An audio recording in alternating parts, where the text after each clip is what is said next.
मंजर एफएम पर आप सुन रहे हैं एक कहानी जो सिर्फ लफ्जों में नहीं, जज्बातों में बसी है। एक तूफान, दो दिल और बेपनाह मोहब्बत के मंजर। मैं एक अनाथ था। वो एक गरीब परिवार की बेटी थी। हम एक ऐसे दुनिया में मिले जहां हर कोई जिंदा रहने के लिए संघर्ष कर रहा था। मेरे पास कोई नहीं था, न कोई अपना, न कोई सहारा। उसके पास एक परिवार था जो उससे प्यार करता था, लेकिन उनकी गरीबी उन्हें कुछ देने नहीं देती थी। हम दोनों समाज के सबसे निचले हिस्से से थे, न कोई उम्मीद, न कोई भविष्य। लेकिन हम एक दूसरे से मिले और साथ मिलकर खड़े हुए। हमने एक दूसरे की मदद की, एक दूसरे को सहारा दिया और एक बेहतर जिंदगी के लिए कड़ी मेहनत की। जो थोड़ा बहुत खाना हमारे पास होता, हम बांट लेते। ठंडी रातों में हम एक दूसरे से लगकर गर्मी लेते। जब कभी हिम्मत टूटने लगती, हम एक दूसरे को संभालते। समय के साथ हमारा रिश्ता गहरा होता गया। हम एक दूसरे के बिना अधूरे लगने लगे और फिर एक दिन एहसास हुआ, हम एक दूसरे से मोहब्बत करने लगे हैं। ये कोई फिल्मी तूफानी प्यार नहीं था। ये एक धीमी लेकिन सच्ची गर्माहट थी, जैसे किसी के पास बैठने से दिल को सुकून मिले। एक ऐसा एहसास जो कहता था, अब मैं घर पर हूं। शायद हमें तब समझ नहीं आया, लेकिन यही प्यार सबसे मजबूत था। हमने साथ मिलकर अपना जीवन संवारने की कोशिश की। हमारा प्यार धीरे धीरे इतना गहरा हो गया कि वही हमारे जीवन का सबसे अहम हिस्सा बन गया। लेकिन ठीक जब लगने लगा कि सब ठीक हो रहा है, जब जिंदगी थोड़ा बेहतर लगने लगी, तब आफत आ गई। मैं तेज गरजती बिजली की आवाज से जागा। हवा हमारी झोपड़ी की दीवारों से टकरा रही थी और टिन की छत चरमराने लगी थी। वो मुझसे और ज्यादा सट गई, डर के मारे कांप रही थी। छत से टपकती बारिश हमारे कंबल पर छोटे छोटे पोखर बना रही थी। तूफान हर पल और भयानक होता जा रहा था। मुझे पता था हमें यहां से निकलना होगा, लेकिन जाए तो कहां? हमारे पास कोई और ठिकाना नहीं था, न कोई और घर। अचानक एक जोरदार झोंके ने हमारी छत का एक हिस्सा उड़ा दिया और हम सीधे तूफान के सामने बेपर्दा हो गए। हमने जैसे तैसे अपनी गिनी चुनी चीजें समेटनी शुरू की, लेकिन ऊपर से पानी तेजी से अंदर घुस रहा था। दीवारें हिलने लगीं और वो चीख पड़ी जब एक टिन की शीट टूटकर उसके बिल्कुल पास से गुजरी। हमारे पास अब भागने के अलावा कोई और रास्ता नहीं था, सब कुछ पीछे छोड़कर। हम एक दूसरे का हाथ थामे तूफानी हवा और चुभती बारिश के बीच लड़खड़ाते हुए भागे। हमारे कपड़े पूरी तरह भीग चुके थे, शरीर ठंड से कांप रहा था और जमीन कीचड़ से फिसलन भरी थी। बिजली आसमान में चमक रही थी और उसके बीच बीच में डरावनी परछाइयां दिखाई देती थीं। कुछ पल के लिए मैं देख सका, गिरे हुए पेड़, बिखरा मलबा, टूटी हुई इमारतें। फिर अंधेरा छा गया और हम उस अंधेरे में रास्ता तलाशते रहे। वो अचानक कीचड़ में छिपी किसी चीज से टकराकर गिरने ही वाली थी कि मैंने उसे थाम लिया। मैंने उसे उठाया और हम फिर से चल पड़े। हमें कहीं छिपने की जगह ढूंढनी थी, लेकिन जो भी इमारत पास आती या तो पूरी तरह टूटी हुई होती या अंदर जाना मुमकिन नहीं होता। तेज हवा हमें पीछे धकेल रही थी और बारिश ने हमारी आंखें बंद कर दी थीं। अचानक हमारे पीछे जोरदार धमाका हुआ। मैंने पलटकर देखा, एक पेड़ की मोटी शाखा हवा में उड़ती हमारी ओर आ रही थी। हमने झुककर खुद को बचा लिया, लेकिन तभी एक और शाख पास से गुजरी और वो डर के मारे चीख पड़ी। हम जितनी तेज दौड़ सकते थे दौड़ने लगे, जैसे तूफान का कहर हमें निगलने ही वाला हो। पर लगता था कि जितनी कोशिश करें, मुश्किलें और बढ़ती ही जा रही थीं। एक तेज झोंके ने उसका संतुलन बिगाड़ दिया और वो कीचड़ में गिर गई। मैंने उसे फिर से खींचकर उठाया, लेकिन अब वो पूरी तरह कांप रही थी। उसके दांत ऐसे किटकिटा रहे थे जैसे कभी भी टूट जाएंगे। हमें चलते रहना होगा, मैंने कहा, अपनी घबराहट छुपाते हुए। हमें किसी तरह छुपने की जगह ढूंढनी है। उसने धीरे से सिर हिलाया, आंखों में आंसू लिए। हम घंटों की तरह लगने वाले समय तक चलते रहे, जब तक कि मुझे अंधेरे में एक झिलमिलाती रोशनी नहीं दिखाई दी। लग रहा था जैसे किसी इमारत के बाहर एक लालटेन टंगी हो। शायद कोई हमारी मदद कर सकता था। जैसे जैसे हम करीब पहुंचे, मैंने एक बूढ़े आदमी को दरवाजे पर खड़े देखा। वो जोर जोर से हाथ हिला रहा था। जल्दी अंदर आओ बच्चों, उसने तूफान की आवाज को चीरते हुए चिल्लाकर कहा। हम भागते हुए उसके घर के अंदर घुसे। बाहर तूफान अब भी उफान पर था, लेकिन भीतर एक अजीब सी गर्माहट थी। अंदर बूढ़े आदमी ने हमें एक आरामदायक कुर्सी तक पहुंचाया जो आग के पास रखी थी। वो अंदर के कमरे में गया और 2 तौलिए और एक भाप उठाती चाय की केतली लेकर लौटा। मैंने एक तौलिया उसके कंधों पर डाला और वो दूसरा अपने हाथों में कसकर पकड़े रही। उसके होंठ नीले पड़ गए थे और उसकी त्वचा बर्फ जैसी ठंडी हो चुकी थी। बूढ़े आदमी ने हमें चाय दी। हमने आभार के साथ धीरे धीरे उसे पिया। जैसे जैसे हमारे शरीर में गर्मी लौटने लगी, उसने हमें गौर से देखा। तुम दोनों कौन हो? उसने नरम लहजे में पूछा। तुम पर यह क्या बीती? मैंने उसे जितना समझा सका बताया। कैसे तूफान में हमने सब कुछ खो दिया और अब हमारे पास कहीं जाने की जगह नहीं थी। वो थोड़ी देर सोचता रहा, फिर धीरे से बोला, मैं हूं मिस्टर चेन। पहले राजधानी में व्यापारी था, लेकिन अब रिटायर होकर यहां एक शांत जीवन जी रहा हूं। उसने अपने आरामदायक घर की ओर इशारा किया। किताबों से भरे हुए रैक, मुलायम कुर्सियां और एक सुकून देने वाली आग। हमारे कदमों के नीचे लकड़ी की फर्श चरचरा रही थी। जैसे ही हम अंदर और गहरे बढ़े, मैंने लड़की को अपने पास रखा, उसकी कांपती हुई हाथ को अपनी हथेली में महसूस करते हुए। लकड़ी की दीवार में एक दरार से मैंने देखा कि 2 और काले कपड़े पहने हुए शख्स पहले वाले से जुड़ गए थे। उनकी हल्की आवाजें तूफान की गर्जना में जैसे गुम हो रही थीं। मिस्टर चेन ने चुपचाप एक बड़ा अलमारी खिसकाया और एक छिपा हुआ दरवाजा सामने आ गया। उन्होंने हमें भीतर जाने का इशारा किया। लड़की थोड़ी देर के लिए रुकी, लेकिन बाहर से एक और जोरदार आवाज सुनकर वो कांपते हुए चौंकी। हम चुपचाप उस दरवाजे से अंदर चले गए। जैसे ही पहला साया खिड़की तक पहुंचा, हमारी किस्मत एक शोरगुल के बिना तय हो गई। मैं और लड़की मिस्टर चेन की दीवार के पीछे तंग गलियारे में झुके हुए खड़े थे। हमारे कंधे एक दूसरे से सटे हुए थे। गीली और पुरानी हवा मेरे फेफड़ों में समा रही थी और हम बाहर क्या हो रहा था इसे सुनने के लिए कान लगाकर कोशिश कर रहे थे। ऊपर लकड़ी की बीमें चरचरा रही थीं और जब हम अपनी स्थिति बदलते तो मिट्टी की दीवारों से धूल गिर रही थी। लकड़ी के खूंटी में से मुझे खिड़कियों के पार चलते हुए साए नजर आ रहे थे। लड़की की सांसें तेज हो गईं जब ऊपर भारी कदमों की आवाज आई। मैंने उसके हाथ को 3 बार कसकर दबाया, हमारे गुप्त संकेत शांत रहो के लिए। जैसे ही आवाजें हमारी छिपने की जगह के पास गूंजने लगीं, अंधेरे में मुझे महसूस हुआ कि लड़की मुझसे हल्का सा हिलती है और अपनी ड्रेस के बीच से एक पॉकेट में हाथ डालती है। मेरी आंखें चौड़ी हो गईं जैसे ही उसने एक छोटी सी लकड़ी की बांसुरी निकाली जो उसकी हथेली से थोड़ी लंबी थी। मैं कुछ कह पाता उससे पहले ही उसने बांसुरी को अपने होंठों से लगाया और बजाना शुरू कर दिया। वो रहस्यमयी धुन लकड़ी की दरारों से बाहर बहने लगी और रात की हवा में घुल गई। दरारों के बीच से मैंने नजरें चौंकी हुई देखी, जैसे हमारे पीछा करने वाले साए असामान्य तरीके से झूल रहे हों। उनके कदम बेजान और कठपुतली की तरह थे। काले कपड़े पहने हुए व्यक्ति लड़खड़ाने लगे जैसे नशे में हो या कोई मायाजाल उनके ऊपर हो। उनकी फुसफुसाहटें भ्रमित उबकियों में बदलने लगीं।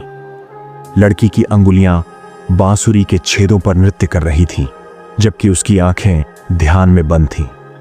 मिस्टर चेन की आंखें हैरानी से फैल गईं और उन्होंने फुसफुसाते हुए पूछा, तुम ये कैसे कर रही हो?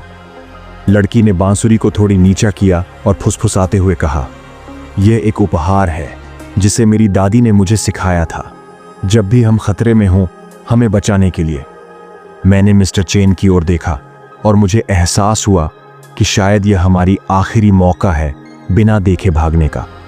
मैं चौंक गया एक अप्रत्याशित आवाज सुनकर और मैंने लड़की को और पास खींच लिया।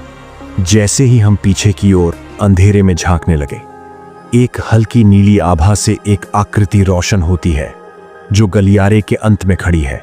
उसकी लंबी चांदी जैसी बालियां उसकी पीठ पर लहराती है। वह पारंपरिक वस्त्र पहने हुए है जिन पर जटिल पैटर्न है जो मंद रोशनी में चमक रहे हैं। लड़की की बांसुरी की धुन ठहर सी जाती है जैसे ही वह उस महिला को पहचानती है। दादी? वह धीरे से फुसफुसाती है। उसकी आवाज कांप रही होती है, लेकिन यह हो ही नहीं सकता। उसने मुझे बताया था कि उसकी दादी कई साल पहले मर गई थी। महिला फिर से इशारा करती है, इस बार और भी जल्दी। मिस्टर चेन ने मेरा हाथ पकड़ा। उनकी आवाज निचली और सतर्क थी। अजनबी, प्रेतों पर विश्वास मत करो। हमें नहीं पता क्या असली है। हमारे ऊपर भारी कदमों और गुस्से से भरी आवाजें करीब आ रही थीं। छत की दरारों से आती रोशनी के बीच फर्श धीरे धीरे चरमराता रहा। मैंने लड़की को अपने करीब रखा, उसकी कांपती उंगलियों को मजबूती से थामे रहा। लकड़ी की दीवार में बनी एक दरार से मैंने देखा कि पहले से मौजूद आकृति के साथ दो और हुड पहने लोग आ खड़े हुए थे। उनकी फुसफुसाहटें तूफान की गड़गड़ाहट में भी मुश्किल से सुनाई दे रही थीं। मिस्टर चेन ने बिना आवाज किए एक बड़ी अलमारी खिसकाई और एक छुपा हुआ दरवाजा सामने आया। उन्होंने हमें अंदर जाने का इशारा किया। लड़की एक पल को झिझकी, लेकिन बाहर से आती एक जोरदार धमक से वह चौंक गई। हम चुपचाप दरवाजे के अंदर घुस गए और जैसे ही पहली परछाई खिड़की तक पहुंची, हमने दरवाजा बंद कर दिया। मैं लड़की के साथ मिस्टर चेन की दीवार के पीछे बने संकरे रास्ते में दुबक गया। हमारे कंधे एक दूसरे से सटे हुए थे। घुटन भरी हवा में हम बाहर हो रही हर आहट सुनने की कोशिश कर रहे थे। ऊपर से लकड़ी की कड़ियों की चरमराहट और मिट्टी का झड़ना हमें महसूस हो रहा था। हमारी सांसें थमी थीं जब भारी कदमों की आहट हमारे सिर के ठीक ऊपर गूंजने लगी। मैंने उसकी हथेली को 3 बार दबाया, हमारा इशारा, जिसका मतलब था शांत रहो। अंधेरे में वह अपनी पोशाक की जेब में हाथ डालती है और एक छोटी सी बांसुरी निकालती है। मैं कुछ कह पाता उससे पहले ही वह उसे होठों तक ले जाती है। धीमी रहस्यमयी धुन दीवारों के बीच से बहती हुई बाहर जाती है। दरारों के पार मैं देख सकता हूं कि हमारे पीछा कर रहे लोग धीरे धीरे झूमने लगे हैं, जैसे कोई अदृश्य शक्ति उन्हें नियंत्रित कर रही हो। उनके कदम लड़खड़ाते हैं, फुसफुसाहटें बड़बड़ाहट में बदल जाती हैं। मिस्टर चेन की आंखें फैल जाती हैं। तुम ये कैसे कर रही हो? लड़की बांसुरी को हल्का सा नीचे करते हुए बुदबुदाती है। ये मेरी दादी मां की दी हुई शक्ति है। उन्होंने सिखाया था, जब कभी खतरा पास हो। मैं मिस्टर चेन की ओर देखता हूं और महसूस करता हूं कि यह हमारे लिए एकमात्र मौका है बिना देखे बचने का। अचानक एक और आवाज गूंजती है और हम दोनों चुप हो जाते हैं। हमारे पीछे अंधेरे में एक हल्का नीला चमक दिखता है और मैं एक आकृति को देखता हूं जिसकी लंबी चांदी जैसी बाल उसकी पीठ तक गिर रही हैं। वह पारंपरिक वस्त्र पहने हुए है जिन पर जटिल डिजाइन चमक रहे हैं जो मंद रोशनी में झिलमिलाते हैं। लड़की बांसुरी बजाना बंद कर देती है और आहिस्ते से फुसफुसाती है, दादी मां। लेकिन यह कैसे हो सकता है? उसने मुझे बताया था कि उसकी दादी कई साल पहले मर चुकी थी। वह महिला हमें फिर से इशारा करती है, इस बार और भी जल्दी। मिस्टर चेन मुझे खींचते हुए कहते हैं, अजनबी रूपों पर भरोसा मत करो, हम नहीं जानते कि क्या असली है। ऊपर से भारी कदमों की आवाज और गुस्से से भरी आवाजें करीब आ रही हैं। लड़की की आंखें मेरी तरफ बढ़ती हैं, डर और संदेह में डूबी हुई हैं। मैं उसके पास झुककर धीरे से कान में कहता हूं, मुझ पर विश्वास करो। हमारे हाथ एक दूसरे में लिपटे हुए हैं, जैसे वर्षों की कठिनाइयों ने हमें एक दूसरे से जोड़ा हो। मैं उसे अपने करीब खींचता हूं जब नीचे से फर्श की लकड़ियां चटखने लगती हैं और पूरी फर्श दरकने लगती है। मिस्टर चेन हमें दीवार के खिलाफ खींचते हैं। जैसे ही लकड़ी के टुकड़े टूटकर गिरते हैं, हम अंधेरे में गिरते हैं और एक ठंडी चट्टान पर गिरते हैं। मेरी आंखें ढलती रोशनी में कुछ चमचमाते हुए सोने और रत्नों को देखती हैं। प्राचीन बर्तन और सजावटी डिब्बे चट्टानों की दीवारों पर बने शेल्फों पर रखे हुए हैं। लड़की एक सजावटी बक्से को देखती है जिस पर राजसी मोहरें बनी हुई हैं। उसकी आंखों में चमत्कारी चमक आ जाती है। क्या यह वही है जिसे वे ढूंढ रहे थे? मिस्टर चेन सिर हिलाते हुए कहते हैं, गिर चुकी साम्राज्य का खोया हुआ खजाना, यह सच है। वही घनी द्रव्यमान वाली आकृति हमारे पास उतरती है। उसकी आवाज शांत और संजीदा है। अब तुम्हें यह तय करना है, इसे बचाना है या गलत हाथों में जाने देना है। मैं लड़की को पास में खींचता हूं और हम दोनों सांसें थामे खजाने की ओर घूरते हैं। वह आकृति दीवारों के बीच बढ़ते हुए अपनी अंगुलियों से ठोस सतह को छूती है। अचानक उनका हाथ एक धातु की छड़ी में फंस जाता है, जो एक टॉर्च होल्डर के रूप में छिपी हुई थी। एक जोर से घिसघस की आवाज होती है और दीवार का एक हिस्सा अंदर की ओर खुलता है, जो हरे फूलों वाले मच्छरों की हल्की रोशनी से झलकता है।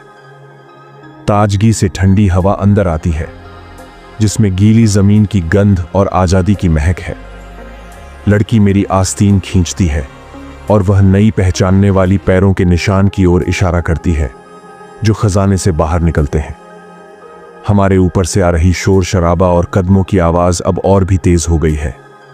मुझे वह आकृति अपने लंबी, मौसम से खुरदरी, जल चुकी हथेली के निशान के साथ देखता है। पीछे हमारे ही पांवों की ध्वनियां तेज होती जाती हैं और हमें पता चलता है कि हम कितने कम समय में निर्णय लेने वाले हैं। लड़की फिर से मेरी आस्तीन खींचती है। उसकी आंखें टनल और खजाने के बीच उलझी हुई हैं। मिस्टर चेन एक छोटा सा पुराना वस्तु उठाते हैं, उसे कपड़े में लपेटते हुए टनल की ओर इशारा करते हैं। जब पहली बूट हमारी छत में टूटे हुए छेद से दिखाई देती है, तो मैंने अपना निर्णय लिया। मिस्टर चेन, हमें यह सब पीछे नहीं छोड़ना चाहिए, लड़की कहती है। उसकी आवाज में जल्दी की लहर है। हमारे पास कोई और विकल्प नहीं है, मिस्टर चेन दृढ़ता से जवाब देते हैं। अगर वे हमें यहां पकड़ लेते हैं तो यह सब मायने नहीं रखेगा। वह आकृति आगे बढ़ती है। उनकी आवाज शांत और सुरक्षित है। आगे बढ़ने के रास्ते पर विश्वास करो। खजाने की असली कीमत इसकी कहानी में है, न कि इसके कब्जे में। मैं लड़की का हाथ मजबूती से पकड़ता हूं, जैसे हम दोनों के लिए यह अंतिम फैसला हो। वह आकृति दरवाजे को खोलती है और मिस्टर चेन हमें मजबूती से धकेलते हैं। हमारे पीछे जूते और पैर टूटे हुए छत से लटकते हैं, क्योंकि हमारे पीछा करने वाले हमारे पास आ रहे हैं। लड़की रुकती है, आखिरी बार खजाने को देखती है। मैं उसे मजबूती से टनल के दरवाजे की ओर खींचता हूं और हम अंधेरे में कदम रखते हैं। उसकी अंगुलियां गीली, असमान जमीन पर फिसलने लगती हैं, लेकिन मैं उसे थाम लेता हूं। हम दोनों घने अंधकार से बाहर उज्जवल मार्ग पर चलते हैं। फिर हमें एक हल्की सी रोशनी का आभास होता है और जब हम उस तरफ बढ़ते हैं, हमें एक छोटा सा छेद दिखता है, जिसमें से ताजगी की आंधी चल रही है। मैं सुरंग के अंत में लड़की को उजाले की ओर ले जाता हूं। हम घने जंगल में बाहर आते हैं, जहां सुबह की धूप पेड़ों के बीच से छनकर जमीन पर लंबी परछाइयां बना रही है। वह तेज रोशनी में पलकें झपकाती है। उसकी आंखें धीरे धीरे रोशनी की आदी होती हैं। हम कुछ क्षण वहीं खड़े रहते हैं, चारों ओर की आवाजों को सुनते हुए। दूर किसी पक्षी की चहचहाहट, पत्तों की सरसराहट और एक बहते हुए झरने की धीमी गूंज। मैं सतर्क होकर चारों ओर देखता हूं, किसी खतरे के संकेत ढूंढता हूं, लेकिन यहां हम अकेले मालूम होते हैं। लड़की धीरे से मेरा हाथ दबाती है, एक चुप्पा इशारा कि हम जिंदा हैं। हम अतीत को पीछे छोड़ते हैं और उस भविष्य की ओर बढ़ते हैं जो अब भी लिखा नहीं गया। मैं उसके साथ जंगल में आगे बढ़ता हूं। हमारा हाथ अब भी कसकर एक दूसरे में जकड़ा हुआ है। ऊपर की धूप पत्तियों से छनकर जमीन पर बिखर रही है और हम झरने की आवाज के साथ उसके स्रोत की तरफ बढ़ते हैं। रास्ते में वह एक रंग बिरंगे पक्षी की ओर इशारा करती है, जो पेड़ों के बीच उड़ रहा है। उसके चेहरे पर हल्की मुस्कान उभरती है, जैसे इस नई दुनिया में खुशी ढूंढने की कोशिश कर रही हो। मैं फिर भी चौकन्ना रहता हूं। किसी झाड़ी में खड़खड़ाहट, किसी सूखी टहनी के टूटने की आवाज, लेकिन सब कुछ शांति से भरा लगता है। जैसे ही हम एक मोड़ पार करते हैं, झरना सामने दिखाई देता है। उसका साफ पानी चट्टानों पर बहता हुआ चमक रहा है। मैं लड़की को झरने के पास एक चिकनी चट्टान तक ले जाता हूं और बैठने में उसकी मदद करता हूं। वह थकी हुई सी मेरे कंधे पर सिर रखती है और मैं उसे अपनी बाहों में भर लेता हूं, उसकी सुरक्षा में। हम कुछ समय वहीं बैठते हैं, बहते झरने की ध्वनि सुनते हुए और अपनी सांसें समेटते हुए। जंगल शांति में डूबा हुआ है, केवल कभी कभार किसी पक्षी की आवाज इस सन्नाटे को तोड़ती है। मैं उसकी धड़कन अपने सीने से लगी महसूस करता हूं, थकी हुई लेकिन मजबूत। मैं नीचे उसकी ओर देखता हूं, उसका सिर मेरे कंधे पर टिका हुआ है और मेरे भीतर एक भाव उठता है, प्यार और सुरक्षा का। वह धीरे से हिलती है, सिर उठाकर मुझे थकी आंखों से देखती है। अब हम कहां जाएंगे? वह धीमे स्वर में पूछती है, उसकी आवाज झरने की आवाज से भी धीमी। मैं क्षण भर सोचता हूं, हमारे सामने बचे विकल्पों को तौलते हुए। हम यहां हमेशा नहीं रुक सकते, लेकिन पीछे लौटना भी अब संभव नहीं। मैं झरने को देखता हूं, उसका पानी चट्टानों पर से शांतिपूर्वक बह रहा है। हम झरने का पीछा करेंगे, मैं अंततः कहता हूं, मेरे मन में एक योजना बनती हुई। यह हमें किसी सुरक्षित जगह तक ले जाएगा। वह धीरे से सिर हिलाती है, हमेशा की तरह मेरे निर्णय पर भरोसा करते हुए। हम दोनों एक साथ खड़े होते हैं, कपड़ों से धूल झाड़ते हैं और जंगल के उस ओर देखते हैं जहां झरना जाता है। अब सूरज और ऊंचा चढ़ चुका है और जमीन पर लंबी छायाएं पड़ रही हैं। हम दोनों कुछ पल वहीं चुपचाप बैठते हैं, न कुछ कहते हुए, बस एक दूसरे की उपस्थिति में सुकून पाते हुए। वह मेरी ओर देखती है और पूछती है, क्या अब हम सुरक्षित हैं? मैं चारों ओर के शांत दृश्य को देखता हूं, नीला आकाश, हरे पेड़ और पानी की नर्म लहरें। शायद नहीं पूरी तरह, मैं जवाब देता हूं, लेकिन अभी के लिए हाँ। और हम जहां हैं वहां से आगे जाने का रास्ता हमारे पास है। वह सिर हिलाती है, जैसे यह छोटा सा अभी ही उसके लिए एक नई शुरुआत है। मैं अपनी जेब से वह पुरानी, अब भीगी हुई नक्शा निकालता हूं, वो जो कभी हमने अपनी यात्रा शुरू करने से पहले देखा था। कुछ रास्ते अब बेकार हो चुके हैं, कुछ उजड़ चुके हैं, लेकिन एक पतली टेढ़ी रेखा अब भी वहां है, झील से होते हुए उत्तर की ओर जाती हुई। यहां से आगे हमें पहाड़ियों के पार जाना होगा, मैं कहता हूं। अगर हम वहां तक पहुंच जाएं, तो शायद हमें कोई गांव या मदद मिल जाए। वह नक्शे को देखती है, फिर मेरी आंखों में, और अगर न मिले, वह धीरे से पूछती है, तो हम खुद अपनी जगह बनाएंगे। मैं मुस्कुराकर कहता हूं, हमने इससे भी बुरे हालात झेले हैं। वह मुस्कुराती है, थकी हुई लेकिन सच्ची मुस्कान। मैं नक्शा मोड़कर वापस जेब में रखता हूं और खड़ा हो जाता हूं, अपना हाथ उसकी ओर बढ़ाता हूं। चलिए, मैं कहता हूं, अभी बहुत सफर बाकी है।